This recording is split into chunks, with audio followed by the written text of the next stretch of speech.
તો સુરતથી મહત્વપૂર્ણ સમાચાર, ચોરી થયેલ બાળક મળી આવ્યું। પોલીસ બાળકને લઈને હોસ્પિટલ પહોંચશે। થોડી વારમાં માતા પિતા પાસે પહોંચશે પોલીસ।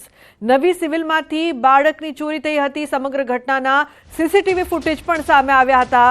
ચોરી થયેલ બાળક મળી આવ્યું છે અને હવે થોડીક જ વારમાં પોલીસ છે તે બાળકને પરત સોંપશે। પોલીસ બાળકને લઈને હોસ્પિટલ પહોંચશે। કીર્તેશ જોડાયા છે ફોન લાઈન પર વધુ માહિતી આપવા માટે। કીર્તેશ, ખૂબ જ સારા સમાચાર કહી શકાય, બાળક મળી ગયું છે। મહિલા કોણ હતી, શું તે મળી છે પોલીસને?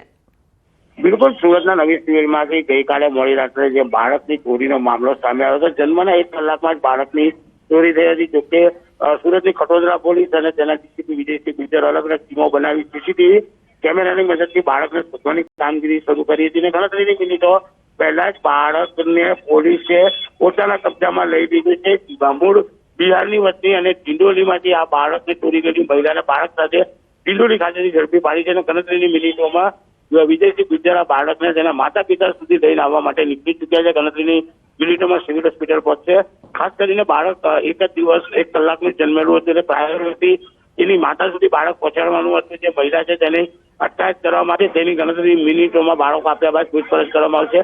પણ આ મહિલાએ બાળક ચોર્યાની કબૂલાત કરી હતી। મૂળ બિહારની વતની હતી અને ડિલોરી વિસ્તારમાં રહેતી હોવાની વિગતો સામે આવી છે। બાળકને કેમ ચોર્યું અને પરિવાર સાથે તેના શું સંબંધ છે તો પોલીસ તપાસમાં સામે આવશે। પણ કહી શકાય કે પોલીસની મહેનતને લઈ બાળક મળી આવ્યું છે અને ગણતરીની મિનિટોમાં આ બાળક છે તેના માતા પિતા સુધી પહોંચી જશે।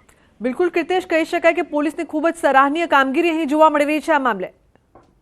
બિલકુલ, જે પ્રકારે બાળકની ચોરીની ઘટના સામે આવી હતી, માત્ર જન્મના 1 કલાકમાં જ બાળકની ચોરી થઈ હતી એટલે કે ખૂબ જ ગંભીર પ્રકારનો ગુનો હતો અને જે રીતે ગંભીર પ્રકારનો ગુનો હતો તેને લઈને ડીસીપી વિજયસિંહ ગુજર અને એની ટીમ ખટોદરા પોલીસ સાથે અલગ અલગ ટીમોએ આનું વર્કઆઉટ શરૂ કર્યું હતું। આખી રાત આનું વર્કઆઉટ ચાલ્યું હતું અને વહેલી સવારે આ બાળકને એમ છોડાઈ લેવામાં આવ્યું હતું અને આ બાળક સિવિલ હોસ્પિટલમાંથી છોડાયા હોવાની વિગતો સામે આવતાની સાથે જ પોલીસે આ વાતની જાહેરાત કરી બાળકને લઈ સિવિલ હોસ્પિટલ આવવા માટે નીકળી ચૂક્યા છે।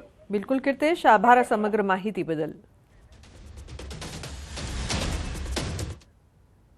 તો વડોદરામાં માતા પિતા માટે લાલ બત્તી સમાન કિસ્સો સામે આવ્યો છે। ડેસરની 4 વર્ષની બાળકી એલઈડી બલ્બ ગળી ગઈ। ચોકલેટ સાથે ફ્રી આવેલ રમકડાએ 4 વર્ષની બાળકીનો જીવ જોખમમાં મૂક્યો। ચોકલેટ ખાઈ બાળકી લાઇટવાળા રમકડાથી રમી રહી હતી। રમતા રમતા બાળકી રમકડામાં આવેલ એલઈડી બલ્બ તાર સાથે ગળી ગઈ।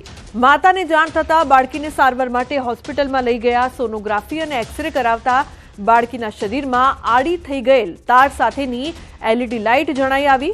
તબીબી ટીમે એન્ડોસ્કોપી કરીને બાળકીના શરીરમાંથી એલઈડી બલ્બ બહાર કાઢ્યો।